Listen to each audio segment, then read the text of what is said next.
आज हम जानेंगे कि देश की सबसे बड़ी कार निर्माता कंपनी मारुति सुजुकी में अभी निवेश करना चाहिए या इंतजार बेहतर होगा। ये कंपनी भारतीय कार बाजार की किंग है और हर दो में से एक कार इसी ब्रांड की बिकती है। हम कोई अंदाजा नहीं लगाएंगे बल्कि ताज़ा आंकड़ों के आधार पर पूरा सच जानेंगे।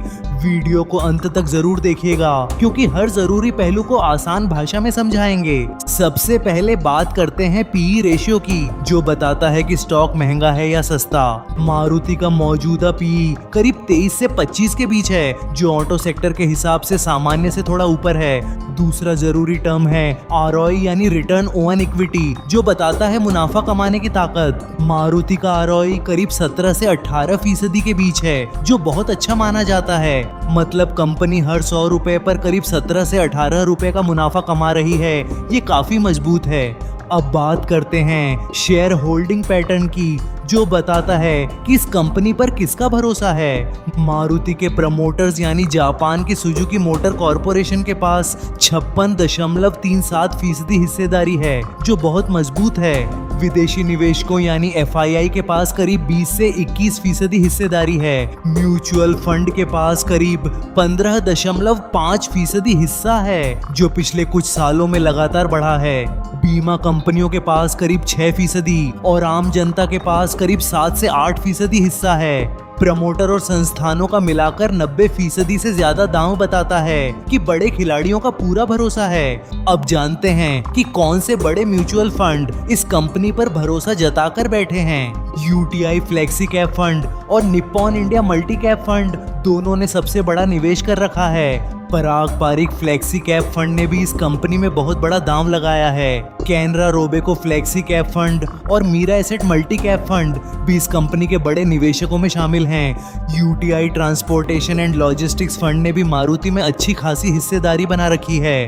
इतने सारे बड़े संस्थानों का दांव इस कंपनी की मजबूती और भरोसे को दिखाता है। अब बात करते हैं कंपनी के ताज़ा नतीजों की, जो हाल ही में आए हैं। हालिया तिमाही में कंपनी का मुनाफा करीब 3,793 करोड़ रुपए ले रहा है और रेवेन्यू करीब 49,904 करोड़ रुपए ले रहा है। कंपनी की सेल्स 17% बढ़ी है और इसने 2.25 लाख गाड़ियों की डिलीवरी की है। सबसे अच्छी बात यह है कि मारुति का डिविडेंड इतिहास बहुत मजबूत है और यह हर साल लगातार डिविडेंड देती है।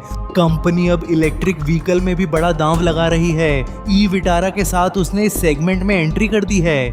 2031 तक 4 नई इलेक्ट्रिक गाड़ियां लॉन्च करने की योजना है और 10,000 से ज्यादा चार्जिंग पॉइंट लगाने का लक्ष्य है। नए प्रोडक्ट्स और एक्सपोर्ट पर फोकस करके कंपनी अपनी ग्रोथ तेज करने की कोशिश कर रही है। अब सबसे बड़ी चुनौती मार्जिन पर दबाव है, क्योंकि कच्चे माल के दाम बढ़ रहे हैं। प्रतिस्पर्धा भी बहुत तेज है। टाटा मोटर्स और हुंडई जैसी कंपनियां तेजी से आगे बढ़ रही हैं। मार्केट में महंगी एसयूवी की डिमांड बढ़ रही है, जहां मारुति की पकड़ थोड़ी कमजोर है। लेकिन अच्छी बात यह है कि कंपनी अब माइक्रो एसयूवी सेगमेंट में भी एंट्री करने की योजना बना रही है, जो टाटा पंच और हुंडई एक्स्टर को टक्कर देगी। अब सबसे बड़ा सवाल, क्या आपको मारुति सुजुकी में निवेश करना चाहिए या नहीं?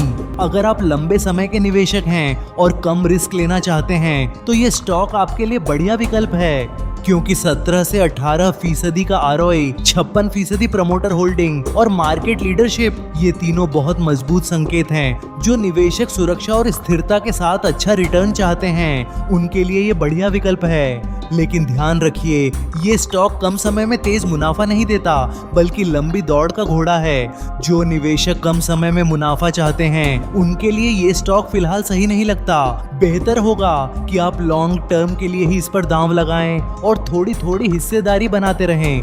म्यूचुअल फंड्स और विदेशी संस्थानों का बड़ा दांव बताता है कि उन्हें भी इसकी लंबी अवधि पर पूरा भरोसा है। फैसला पूरी तरह आपका है, लेकिन मारुति सुजुकी जैसी दिग्गज कंपनी को नजरअंदाज करना समझदारी नहीं होगी। उम्मीद है यह वीडियो आपको सही रास्ता दिखाने में मदद करेगा। धन्यवाद और अपना पैसा हमेशा समझदारी से लगाइएगा। आप हमारे चैनल पर जाकर और भी स्टॉक्स के बारे में गहराई से समझ सकते हैं। लाइक करें, सब्सक्राइब करें और अपने दोस्तों के साथ ये वीडियो शेयर करें।